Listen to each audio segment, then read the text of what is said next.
दिल्ली के जंतर मंतर में बीजेपी यानी काकरोच जनता पार्टी द्वारा किए गए प्रोटेस्ट के बाद अंततः बीजेपी के शिक्षा मंत्री धर्मेंद्र प्रधान को इस्तीफा देना पड़ा।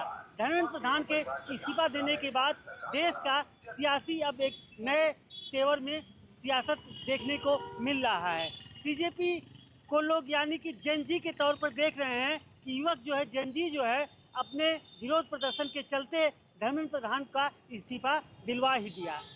अब हर एक पार्टी के लोग जेन जी को आकर्षित करने के लिए एक नया समीकरण तैयार करने में जुटे हुए हैं।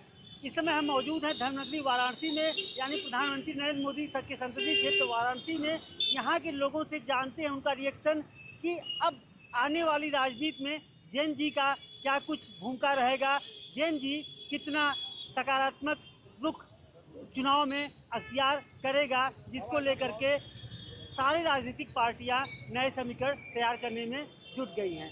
ये जंतर मंतर में बीजेपी के विरोध प्रदर्शन के बाद अंततः बीजेपी के कद्दावर नेता मंत्री धर्मेंद्र प्रधान को इस्तीफा देना पड़ा। उसके बाद से अब हर एक पार्टियां जेन जी को आकर्षित करने के लिए, जेन जी को अपने साथ मिलाने के लिए युवाओं को आकर्षित कर रही हैं, नया समीकरण बनाने में जुटी हुई हैं। क्या कुछ कहना आपका है, कितना असर रहेगा जेन जी का? देखिए, ये देश के यशस्वी प्रधानमंत्री ने छात्रों के भविष्य को देखते हुए, छात्र देश के भविष्य हैं, और ये इस्तीफा भविष्य के छात्रों के लिए, और देश बड़ा होता है, पद बड़ा नहीं होता। बार बार ये जो कहा जाता है कि धर्मेंद्र प्रधान जी हमारे संगठन के बहुत अच्छे हैं, लेकिन छात्रों का जो मांग था उसको देखते हुए कि छात्र आने वाले कल का भविष्य है, उसको देखते हुए उन्होंने अपना इस्तीफा दे दिया।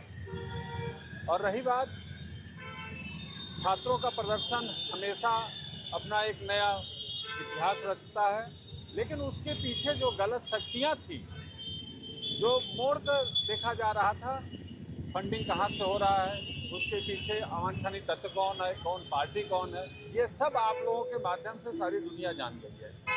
तो प्रधानमंत्री जी ने ये देखा कि, और धर्मेंद्र प्रधान जी जो हमारे शिक्षा मंत्री थे केंद्र में, उन्होंने स्वयं बच्चों को, भविष्य को प्राथमिकता देते हुए अपना इस्तीफा दे दिया। जेन जी अब राजनीति में जंतर मंतर के बाद कितना असर डालने वाली है, जिसको लेकर के लगभग सभी पार्टियां अब जेन जी को आकर्षित करने के लिए नया समीकरण तैयार कर रही है। सबसे पहले हम अपने बड़े भैया जो भारतीय जनता पार्टी के वरिष्ठ नेता है भाजपा के, अभी इन्होंने कहा कि अवांछनीय तत्व, हम आपसे पूछना चाहते हैं कि छात्र अवांछनीय तत्व होता है? उस धरने प्रदर्शन को इन लोगों ने कभी कहा कि चीन के एजेंट हैं, कभी कहा पाकिस्तान के एजेंट हैं। सब तरीके से ये लोग उस धरने प्रदर्शन को हटाना चाहते थे। यहाँ तक अभी मामला चल रहा है कि जिन लोगों ने खाना उन लोगों बच्चों को दिया, पानी दिया, उनके घरों में पुलिस दबिश दे रही है कि उनके पास पैसा कहाँ से है। तो हम आपको बता देना चाहते हैं कि और जनता की आवाज़ थी, वहाँ की जनता ने, वहाँ के लोगों ने बच्चों का मदद किया, जबकि भारतीय जनता पार्टी उस धरने प्रदर्शन को खत्म करना चाहती थी। आपको पता है कि नेटवर्क को 2-3 बार बंद किया गया वहाँ पे, कि नेटवर्क बंद करके लाठी चार्ज करके हटा दिया जाएगा। लाठी चार्ज भी हुआ वहाँ पे बच्चों के ऊपर, बच्चियों के कपड़े तक फाड़े गए। क्या बच्चियाँ भी अवांछनीय तत्व थी? बीजेपी ने जो विरोध प्रदर्शन किया, अंततः धर्मेंद्र प्रधान को इस्तीफा देना पड़ा। इसके बाद अब जेन जी मतलब युवाओं को, जो और अलग पार्टियां हैं, चाहे सपा हो चाहे कांग्रेस, इनको आकर्षित करने के लिए जेन जी को नए समीकरण बना रहे हैं। क्या मानना है कि अब जेन जी का रोल राजनीति में किस तरह देखने को मिलेगा? देखिए, सबसे बड़ी चीज़ है कि शिक्षा भारत की सबसे बड़ी संपत्ति है। सब कुछ खोकर इसकी रक्षा अनिवार्य है। दूसरी चीज़ क्या है कि शिक्षा एक समान होना चाहिए। ये नहीं कि आपके बच्चे को आरक्षण मिले या मेरे बच्चे को आरक्षण मिले या किसी को आरक्षण मिले। शिक्षा में पारदर्शिता होनी चाहिए। जहाँ डॉक्टर बनेंगे, इंजीनियर बनेंगे, देश के भविष्य होंगे और आपका उपचार करेंगे, अगर गलत डिग्री लेके गलत आरक्षण लेके आएंगे तो इससे नुकसान होगा देश का। तो ये भारत की सबसे बड़ी संपत्ति अगर है तो शिक्षा है, और इस सब कुछ खोकर के इसकी रक्षा अनिवार्य है। बिल्कुल सही है कहा आपने कि शिक्षा एक बड़ी संपत्ति है। मतलब जो कहा जाए यंगस्टर युवा, अब जेन जी मतलब अगर कहा जाए युवा जंतर मंतर में विरोध प्रदर्शन किए, नीट को लेकर के, धर्मेंद्र प्रधान के इस्तीफे को लेकर के अंततः इस्तीफा देना पड़ा। अब राजनीतिक तौर पे देखा जा रहा है कि अब सभी पार्टियां जेन जी को अपनी तरफ आकर्षित करने के लिए नए नए समीकरण बना रहे हैं कि क्या कुछ भूमिका रहेगी जेन जी की?